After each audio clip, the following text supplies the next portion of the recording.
Hoje, nossa aula, nós vamos iniciar esse assunto, né? Eu acho que a gente consegue finalizar ele hoje. É sobre recuperação judicial, extrajudicial e falência de empresas. Vocês já tiveram algum contato com esse tema? Sabe mais ou menos o que é o assunto? Só o Thiago vai participar da nossa aula hoje. Falência de empresa, eu já ouvi falar. Sim. Sabe mais ou menos o que é? Passa na nossa cabecinha quando a gente escuta esse nome. A última empresa que eu trabalhei, ela abriu falência, mas ela continuou com o mesmo prédio, só abriu com outro nome. É o que eu conheço mais ou menos, assim, para fugir de dívida. Legal. Legal mais ou menos, né? Ela mudou o CNPJ, mas tem que ver. Tinha outra foto aqui. Recuperação judicial, extrajudicial e falência, ela é regida por uma lei própria, a Lei 11.101 de 2005. Eu recomendo que vocês deem uma lida, são poucos artigos e é uma lei muito autoexplicativa, que só apenas uma lida a gente consegue entender como é que é o procedimento desde a gente dar início a esse procedimento até finalizar, porque quando finda não é quando o crédito ele em si é pago, e sim quando o juiz determina que aquele crédito ele foi pago, ele arquiva aquele processo. Então, essa lei ela regulamenta a recuperação judicial, extrajudicial e falência do empresário e de uma sociedade empresária. Um dos princípios norteadores deste tema é a recuperação de empresas, sendo que a decretação de falência sempre ela vai ser o último caso. Então, o que é uma recuperação judicial? Coloquei duas aspas agora por isso.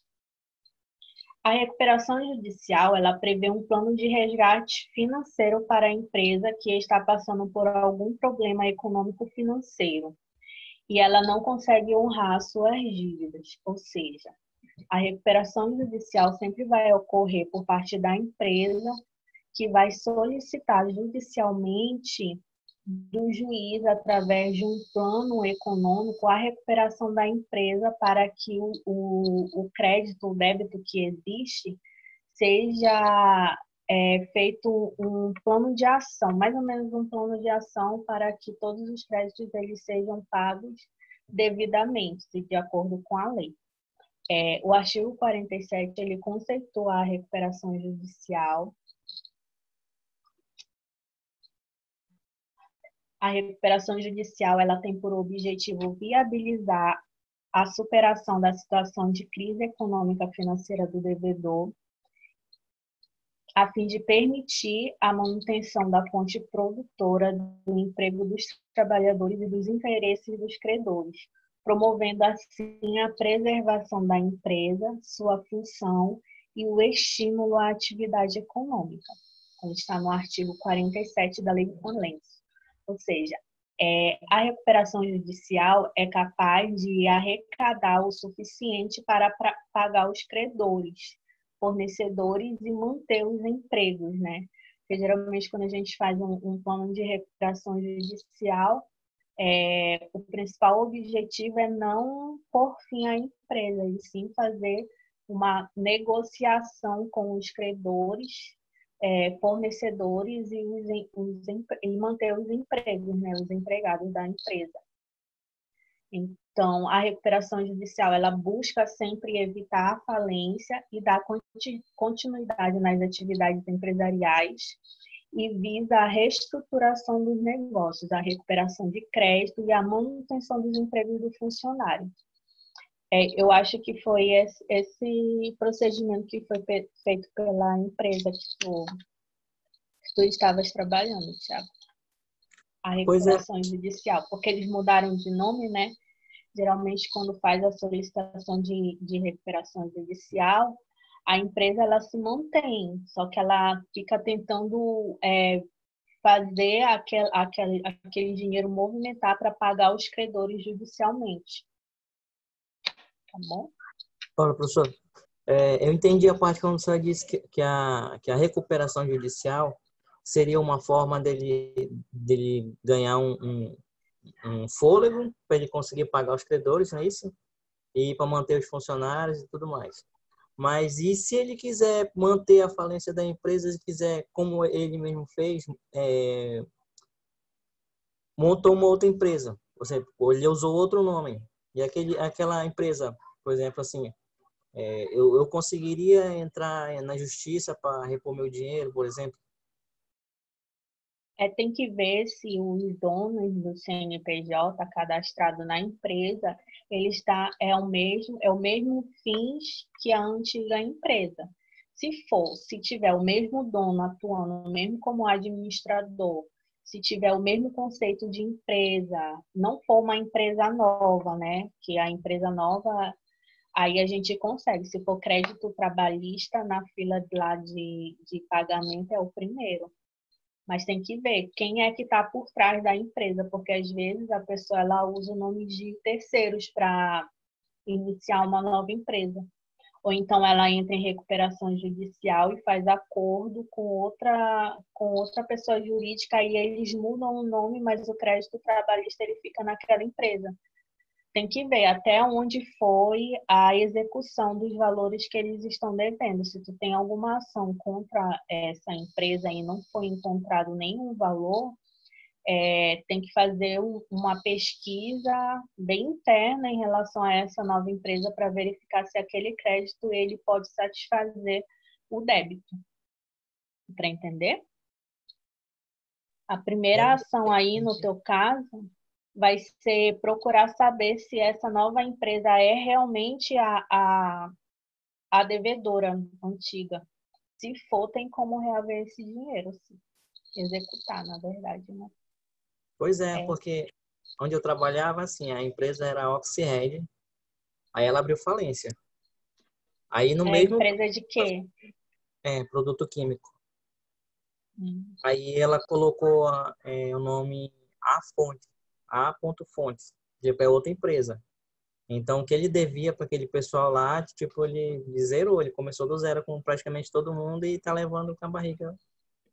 E é o mesmo dono ou é terceiro? É o mesmo dono, era dele, agora ele colocou o nome do filho dele. Então é isso, ele está usando o nome de terceiro.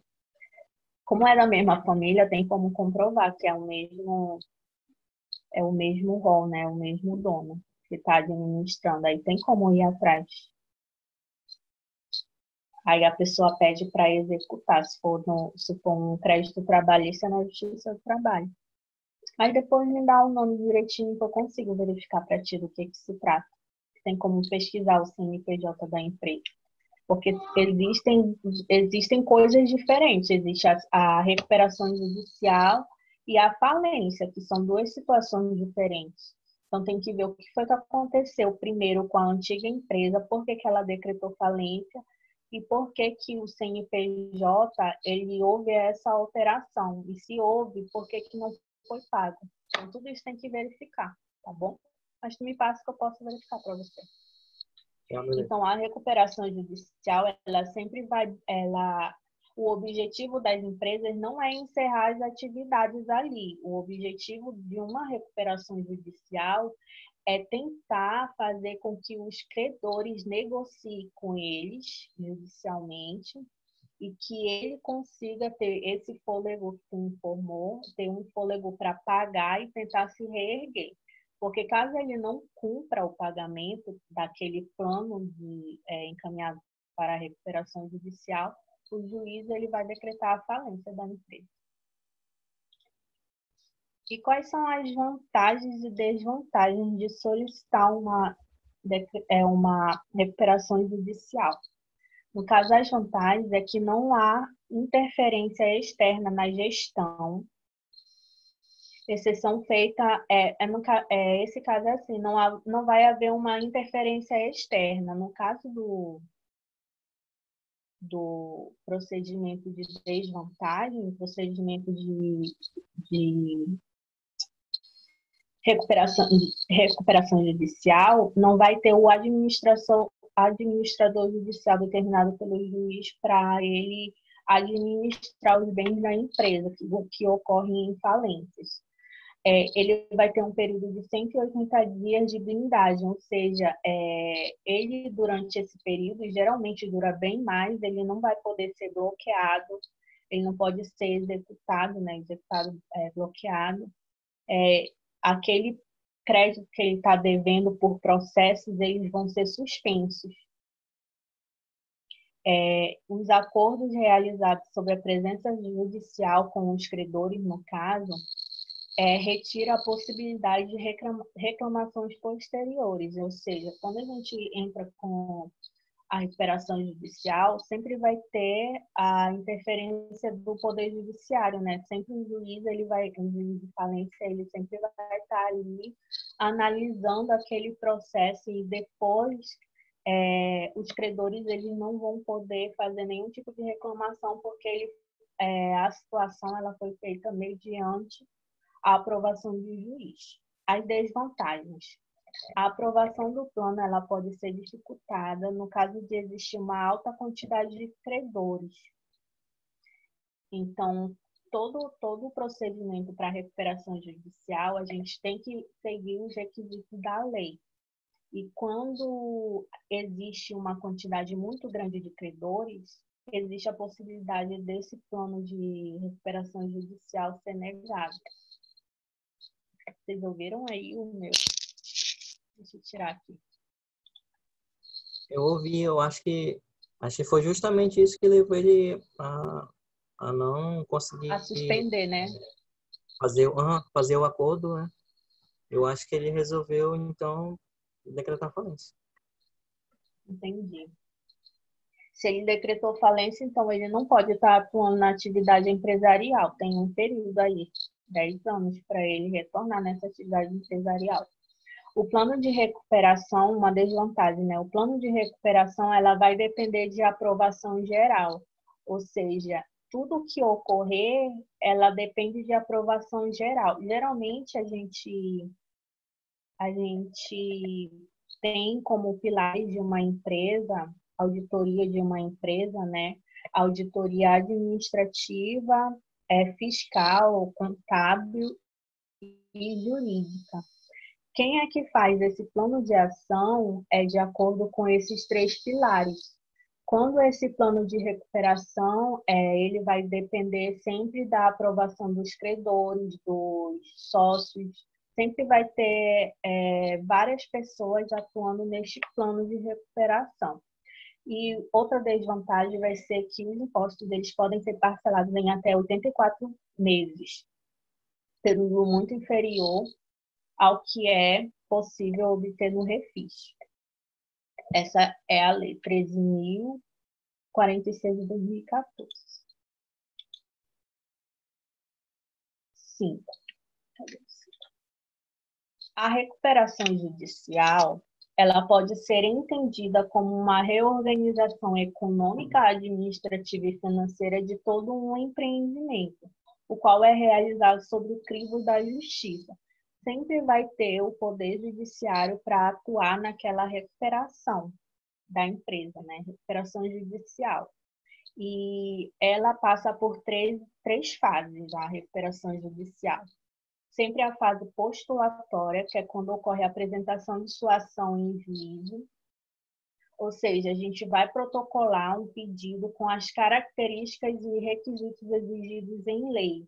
A gente vai preencher o plano de recuperação e vai postular judicialmente este pedido.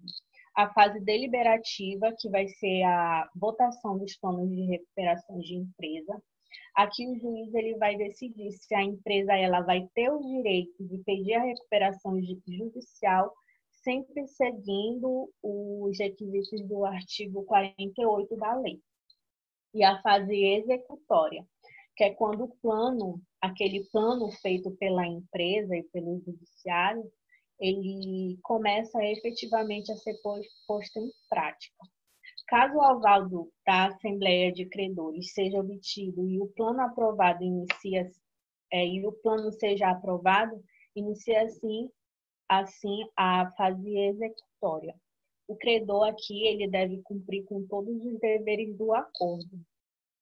Ou seja, quando eu faço um acordo com o devedor, né, entre o devedor e o credor, tudo que está dito naquele acordo, ambas as partes elas devem cumprir. Tanto o devedor, que deve cumprir com o pagamento postulado naquele plano, quanto o credor, quanto às suas obrigações, né? Obrigações de receber. Ele não vai poder reclamar sobre os créditos se por acaso vier com um valor diferente do que ele espera.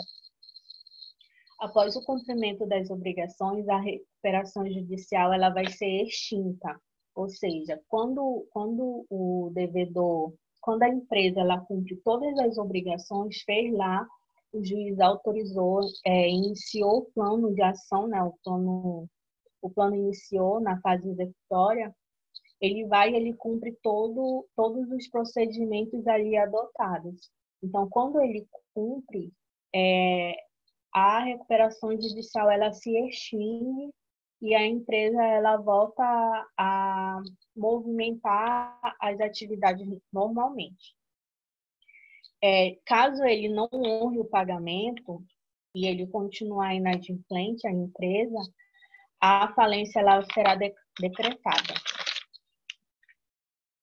Para entender as fases, alguém chegou.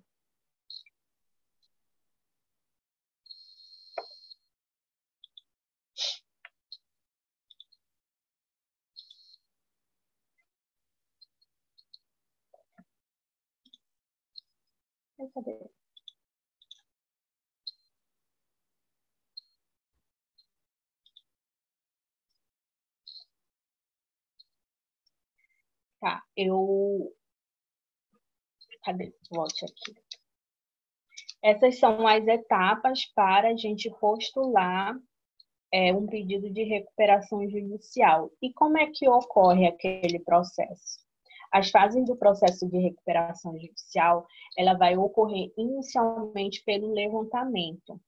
A primeira coisa a ser realizada neste momento é fazer uma auditoria de tudo, um levantamento de tudo que a empresa está devendo, tanto para credor, fornecedores, né, fornecedores, credor, tanto crédito trabalhista, seus empregados.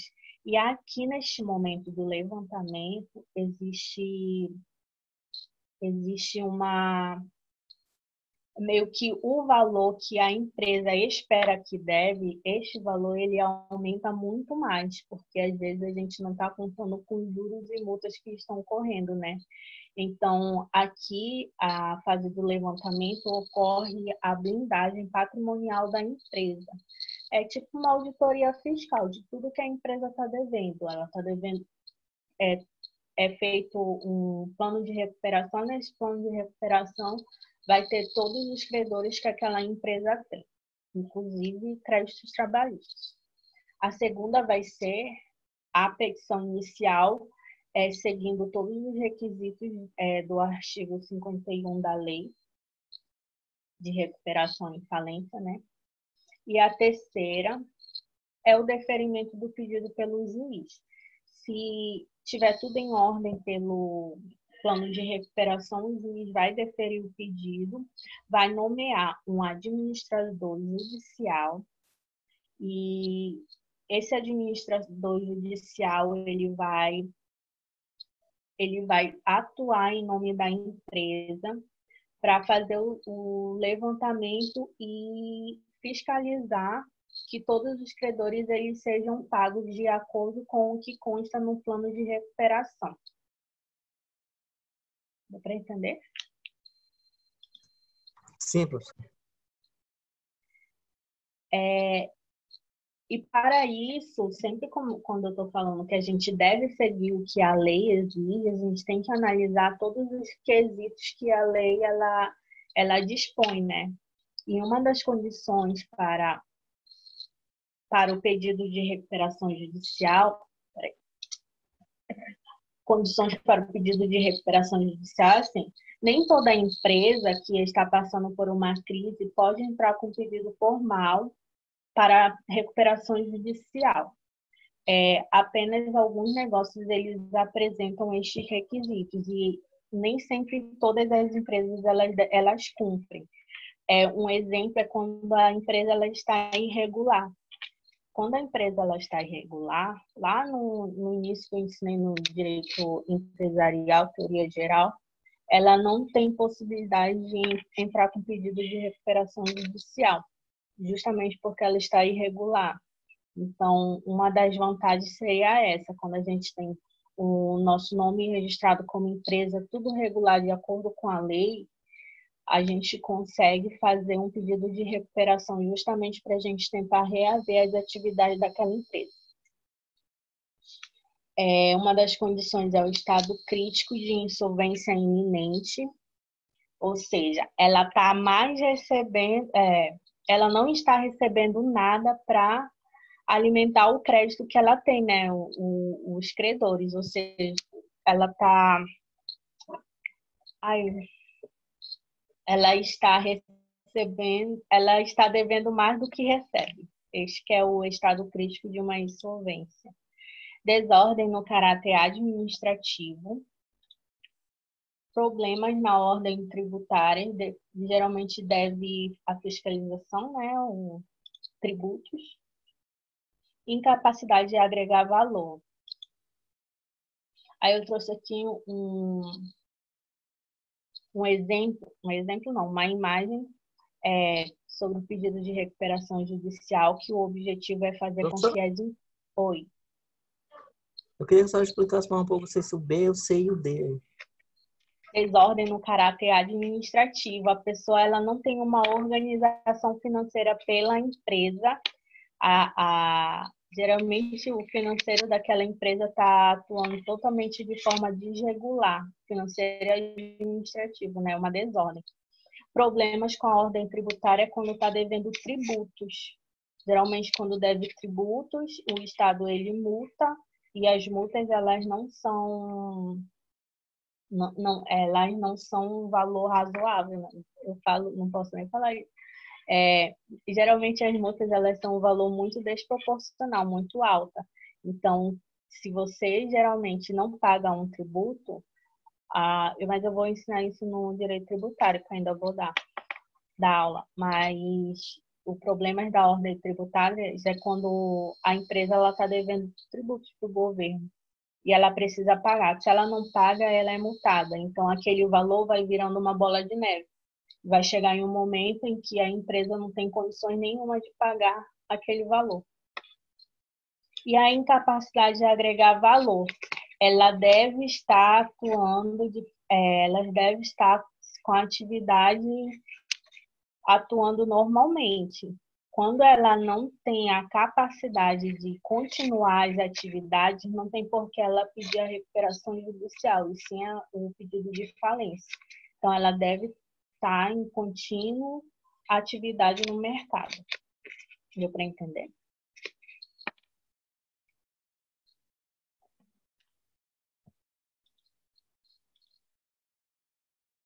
Sim, a recuperação judicial aqui, o objetivo é fazer com que as empresas que estejam em crise não fechem as portas. É justamente isso.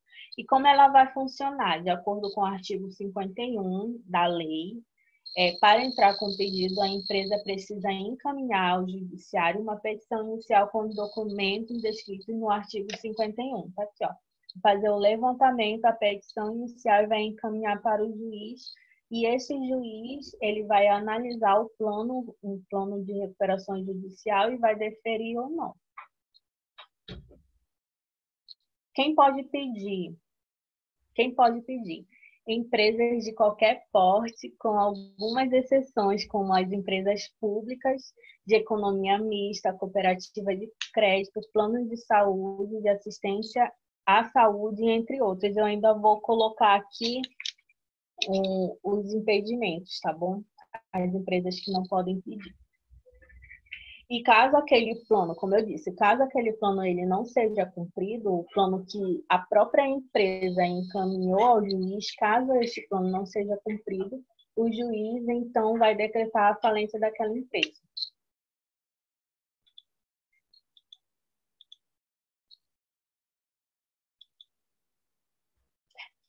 Sobre recuperação judicial, deu para entender, ficou bem claro. É bem didático isso. Deu para entender, Thiago? Sim, entendi. Tá. E a recuperação extrajudicial? Bom, extrajudicial a gente sempre entende que é algo que é à parte, a gente não leva em juízo. Então, aqui na recuperação extrajudicial, ela não vai ser diferente. Ela vai seguir o mesmo conceito que a gente utiliza no dia a dia de extrajudicial. Então, aqui a recuperação extrajudicial vai ser uma espécie de acordo entre o devedor, que é a empresa, com os credores. Então, aquele plano de recuperação judicial que é encaminhado inicialmente ao juiz, aqui no recuperação extrajudicial, este plano de recuperação vai ser feito para os credores e é muito importante que todos os credores eles estejam de acordo com aquele plano, justamente para a gente homologar em juízo aquele acordo. Cadê? E o conceito, não coloquei o artigo. E o conceito na lei, ele fala bem assim, que a recuperação extrajudicial, ela trata-se de uma renegociação parcial das dívidas empresariais fora das vias judiciais. Para essa via, o empresário ele poderá negociar diretamente com alguns de seus credores e elaborar um acordo que poderá ou não ser homologado pelo juiz. Então, independente, a diferença entre o acordo ou a recuperação judicial e a recuperação extrajudicial é que na judicial a gente encaminha tudo para o juiz. A gente solicita do juiz e ele autoriza ou não a recuperação judicial. Na extrajudicial, a gente encaminha aquele termo de acordo para o juiz apenas homologar. Só que também aquele termo de acordo, ele cabe de ser aprovado pelo juiz ou não, dependendo da situação. Então, a recuperação extrajudicial é uma espécie de acordo entre devedor e credores para encontrarem alguma forma de facilitar a quitação da dívida pendente entre as partes. Então, aqui é muito importante que o credor concorde com os termos daquele plano de recuperação extrajudicial. E quando o credor ele concorda, é feita uma novação de dívida. Não sei se você já ouviu falar sobre o que é novação de dívida.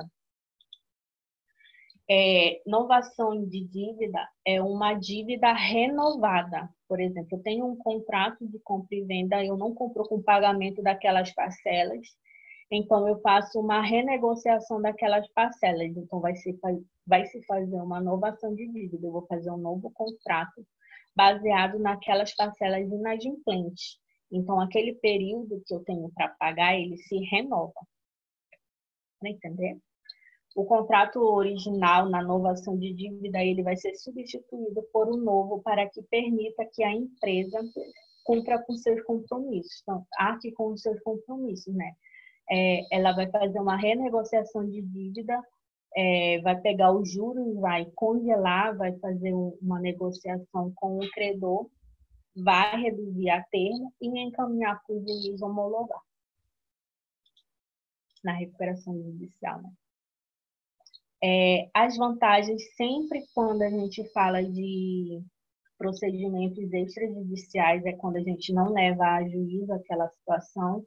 Então, uma das vantagens sempre é que a burocracia, não vai ter muita burocracia, né? Sempre é mais fácil a gente realizar um casamento pelo cartório, um casamento extrajudicial, essas coisas, um divórcio extrajudicial. Sempre vai ser muito mais fácil quando a gente não leva aquela problemática a juízo. Outra vantagem é o controle total da empresa, inexistindo a possibilidade de intervenções de administradores judiciais, ou seja, quem vai estar fazendo toda a negociação entre credor e devedor vai ser as partes, vai ser feita em uma assembleia. Lembra do pilar? Pilar jurídico, administrativo e financeiro. Sempre vão estar atuando em prol da empresa com os credores.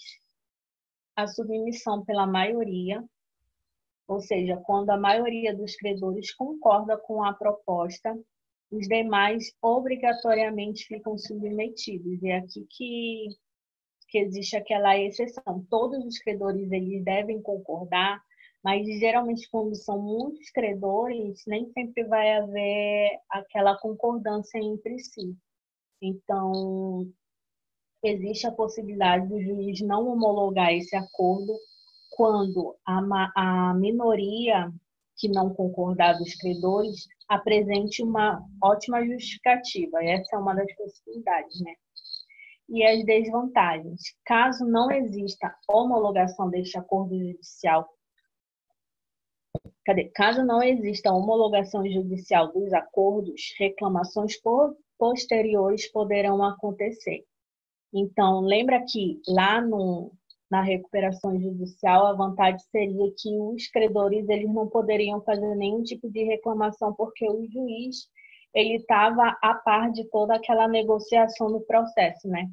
Aqui no extrajudicial, a gente só encaminha para o juiz homologar. E caso o juiz homologue, nenhum credor ele pode reclamar por nenhuma cláusula, por exemplo, porque todas aquelas reclamações, elas são inválidas naquele momento, né? O juiz ele não pode interferir em uma negociação extrajudicial.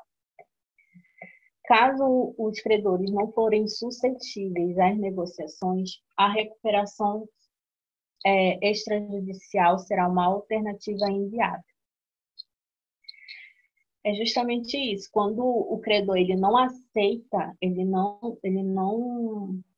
acorda com aquele valor, ele vai ter que buscar justificativas para apresentar em juízo por que ele não concorda. Às vezes, em uma negociação, o devedor está tirando juros e multa, está tirando a mora, né? Então, o credor ele não concorda. Aí o credor ele tem que justificar por que ele não concorda.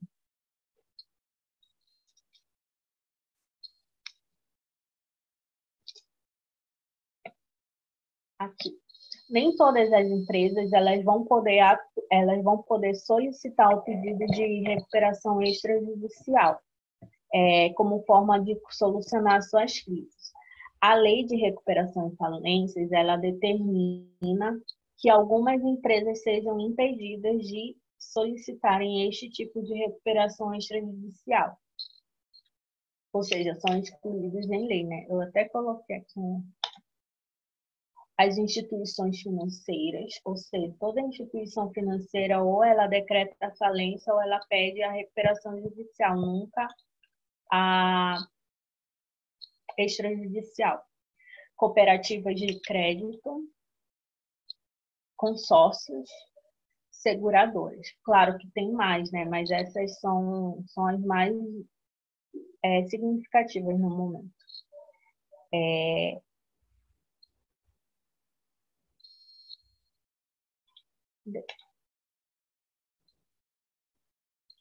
Tá, eu faço a minha negociação, faço um plano de negociação com os meus credores, e então eu vou encaminhar este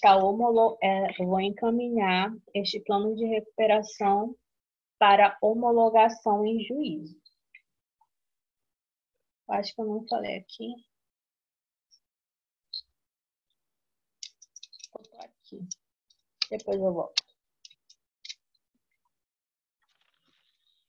Então, além das limitações que a lei determina quem pode e quem não pode ser o devedor e o credor, a legislação ela também vai trazer alguns requisitos a serem cumpridos para poder homologar este tipo de recuperação extrajudicial, né? A primeira delas é o critério subjetivo, que a empresa ela não pode estar parada, sendo obrigatório que ela esteja atuando. Então, isso é meio que óbvio, né? Eu não vou pedir a recuperação extrajudicial de uma empresa que ela não está tendo a sua atividade constante, justamente porque assim eu prefiro pedir a decretação de falência, né? Que não vai gerar mais tributos. Mas ainda existem aquelas empresas que elas estão paradas e mesmo assim elas querem optar pela recuperação extrajudicial e a lei ela não permite.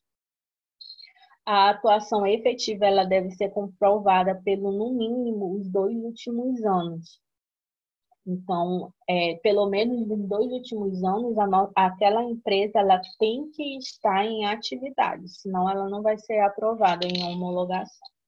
A regularidade de prova com a inscrição na junta comercial, ao qual deve ter sido também pelo menos em 2 anos. Ou seja, ela deve estar regular, ela deve ir lá na junta comercial registrar a sua regularidade, né? E em caráter objetivo, a concordância dos credores que correspondam a pelo menos 3/5 de cada classe abrangida no plano. O que isso quer dizer? Que quando a empresa ela pede a recuperação extrajudicial, tem que ter pelo menos 3/5 de aprovação dos credores para eu pedir a homologação. Caso não tenha, nem adianta, que não vai ser aprovado pelo juiz. O devedor também ele não pode realizar nenhum pagamento antecipado a qualquer credor, porque assim seria injusto, né? A gente está fazendo um pedido de recuperação extrajudicial e a gente não vai colocar um credor porque a gente satisfez aquele crédito antes de fazer a negociação com os demais credores. A ausência de tratamento desfavorável a credor e aos credores não abrangidos no plano. Ou seja, eu faço negociação com um credor de um tipo e faço uma proposta totalmente diferente para outro tipo de credor. Então, aquilo fica desproporcional à minha negociação, né, daquele acordo extrajudicial, recuperação extrajudicial. A concordância dos credores para o afastamento de variação cambial. E aqui, o que ele quer dizer? Que todos os credores eles devem estar de acordo com a diferença do débito originário, que é a variação cambial, com a diferença do débito cambiário, que é o valor do produto, o valor original, que é diferente com o valor já com juros e multa. Caso esteja prevista alienação de objetos de garantia real, há concordância do credor beneficiado. Ou seja, quando eu tenho um credor que tem como garantia o pagamento de por meio de alienação, o credor ele deve concordar que aquele objeto, aquela alienação, né, objeto de garantia real, ela esteja composto naquele tipo de recuperação judicial. Caso o credor ele não aprove, que é uma garantia de pagamento, aquela homologação ela não vai ser, o juiz não vai homologar a recuperação extrajudicial. Eita. Já, que mais? Deu para entender sobre recuperação extrajudicial, Thiago? Sim. Bem facinho. Aí, no final, a gente vai ver o que foi mais ou menos que aconteceu com a empresa que tu trabalhava.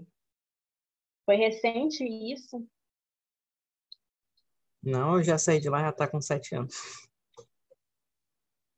Pô. Eu já tô na outra empresa há 7 anos já. Eu saí de lá, na verdade, eu saí de lá fazendo acordo, né, que eu queria... Porque eu queria já... Eu tava sem oportunidade lá e tal. Aí, então, eu queria para uma outra empresa me crescer. Aí, por isso eu fiz acordo e saí. Mas depois que eu saí, acho que um ano e meio depois, ela abriu falência. Entendi. Mas já sei mais ou menos o que aconteceu.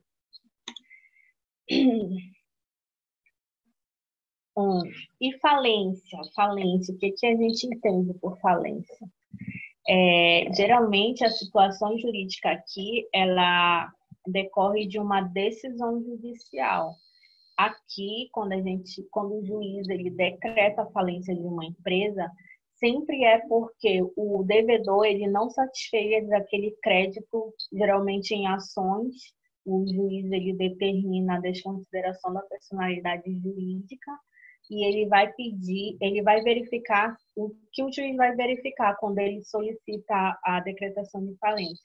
Ele vai verificar se a empresa ela é insolvente, ela está com um patrimônio negativo, ou seja, ela tem mais dívidas do que ativos e não tem condições nenhuma de se recuperar. Então, não existe possibilidade daquela empresa ela voltar no mercado, nas suas atividades empresariais. Então, o juiz ele vai decretar a falência no intuito de determinar que ela não tenha mais aquelas atividades. Depois eu dou esse exemplo.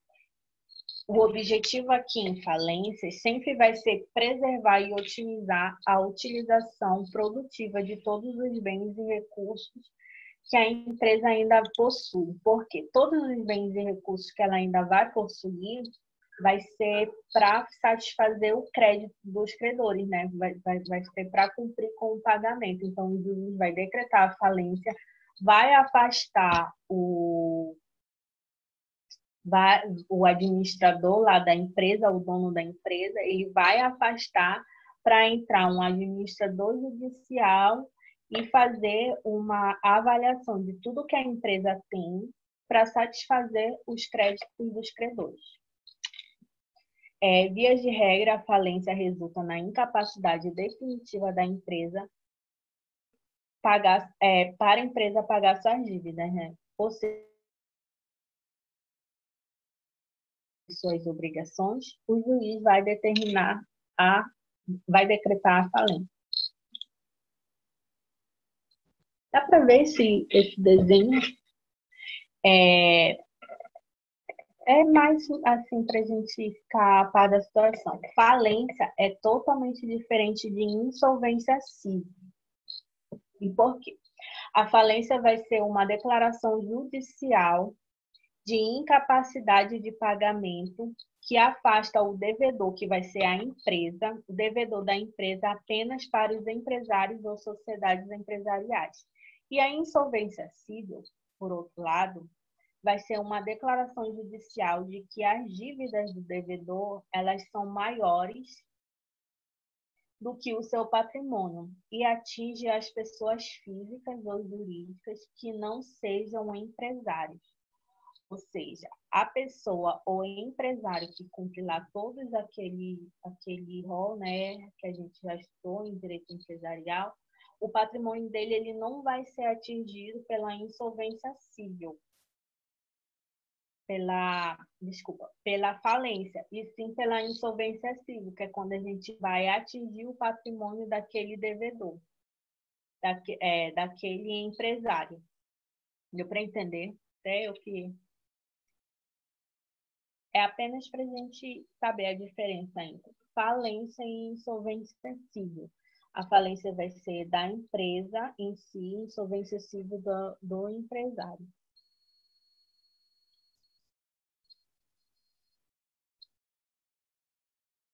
Posso passar, Thiago? Sim, eu entendi. Oi? Pode continuar. Quando ocorre, então, a falência? Sempre que uma empresa ela não tiver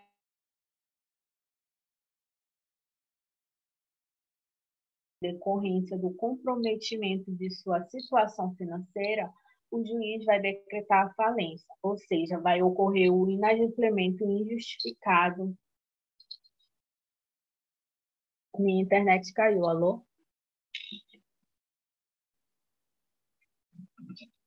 Não. Desculpa.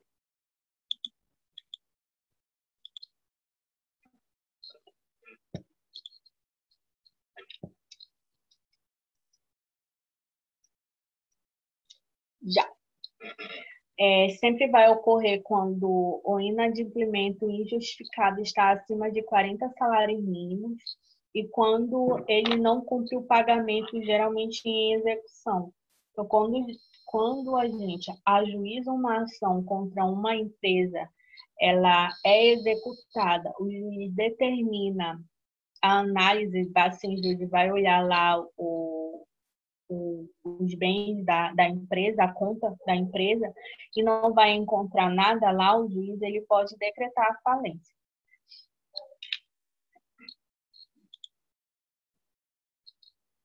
Então, pode ocorrer a pedido do credor, causas de insolvência, que é quando está recebendo mais dívidas do que ativos, defesas pré-falimentar, autofalência, e depois da decretação de falência, o que acontece? O juiz vai determinar o afastamento do gestor da empresa falida. A empresa, então, ela vai passar a ser controlada por um administrador judicial. E este administrador judicial, ele vai fazer um levantamento, uma análise de quais são os bens daquela empresa. Ele vai fazer uma realização de ativos, vai vender todos os bens que aquela empresa tem, claro, sempre com um processo de falência. E após, ele vai fazer a liquidação e pagamento dos credores. Ou seja, ele vai Professor, vender tudinho. Oi. era isso que eu ia perguntar, se ele poderia vender os bens para pagar os credores. Sim, é somente o administrador judicial, sempre com a fiscalização do juiz daquele processo, né? Do juiz e dos credores, porque no processo, quem vai fiscalizar vai ser os credores, que eles vão querer receber, então eles vão ser os maiores interessados naquele processo, em receber, né? E ele vai fazer o levantamento de tudo que a empresa tem, vai fazer a arrecadação daquele valor, vai vender, pode até fazer leilão, pregão eletrônico, essas coisas, e vai realizar o pagamento dos credores, sempre obedecendo as prioridades, né? Porque a prioridade aqui no crédito sempre vai ser o crédito trabalhista. Então, quando ele cumpre com o pagamento de todos os credores, vai ser dado o encerramento da falência. Só que nunca acontece, não posso falar nunca, só que na prática não acontece dessa forma. Por quê?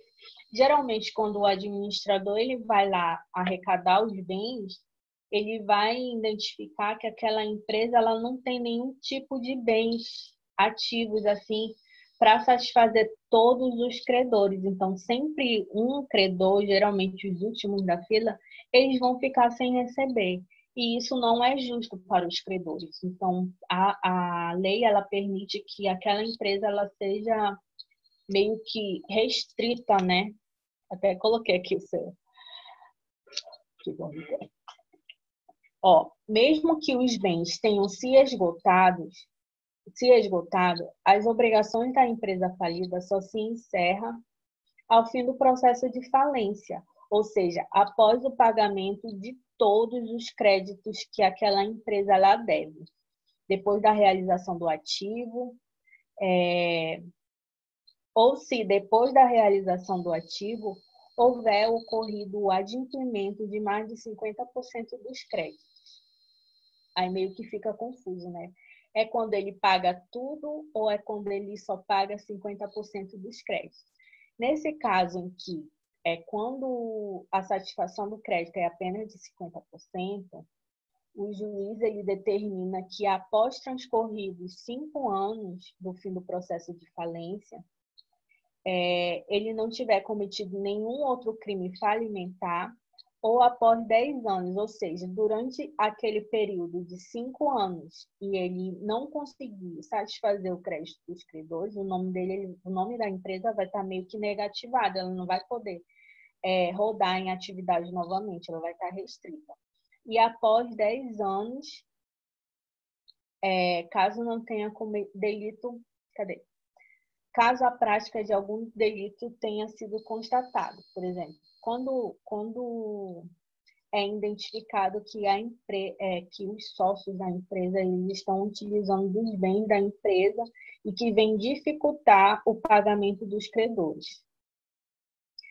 Todo o processo de falência ele sempre vai ser longo, é um procedimento muito, muito demorado e muito complicado, assim, de desgastante, né, que eu coloquei. Muitas vezes o falido ainda tem que esperar vários anos depois do fim do processo de falência para se ver totalmente livre das obrigações. Ou seja, no caso, rapidinho, no caso da empresa que trabalhou, a pessoa jurídica que estava por trás, por exemplo, a Milena, que era dona da empresa, ela fica impedida de iniciar uma nova empresa durante 10 anos. Então, não é melhor que ocorra logo o pagamento de tudo para não ter toda essa demora e geralmente dura até mais, porque o Poder Judiciário é muito lento, né?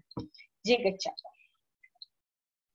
Eu digo assim, a Justiça poderia fazer o bloqueio de todos esses bens para que os proprietários não pudessem vender e tentar, além de estar devendo, né, pegar aquilo que ele tem de bens e vender e sumir com dinheiro, por exemplo. É porque, assim, na regra geral, né, na lei, o sócio das empresas, eles são impedidos de usar os bens da empresa para fins próprios. No tanto que quando a gente tem uma responsabilidade limitada, que é aqueles bens é somente da empresa e não dos sócios, né? Então, a gente não vai atingir os bens do sócio. Então, cada empresa possui a sua particularidade. Existem empresas em que eu posso pegar os bens dos sócios para satisfazer o crédito e existem situações de empresa em que não, que por mais que a empresa esteja decretada falência, os donos os ex-donos, né, que eles são afastados, eles ainda continuam vivendo uma vida boa. Na prática é assim que acontece, infelizmente, mas tem como ir atrás desses bens e ir até o final, principalmente na Justiça do Trabalho, porque o procedimento de execução na Justiça do Trabalho ele é bem mais sério do que na Justiça Comum. Entendeu? Sim, entendi. Aí eu trouxe este esquema. Se quiser, pode estar à frente, eu não sei como é que eu vou dar esse slide pro Matheus colocar lá no EAD Box, mas todo o procedimento de recuperação judicial, extrajudicial e falência, ele está posto neste esquema. Primeiro, a recuperação judicial. Eu faço o processamento, a deliberação do plano. Aí, se ocorre a rejeição daquele plano pelo juiz, o juiz vai decretar a falência. Se ocorre a aprovação do plano, a empresa ela vai ter que cumprir o plano para o encerramento daquele tipo de recuperação judicial. Caso ele não cumpra, o juiz vai decretar a falência.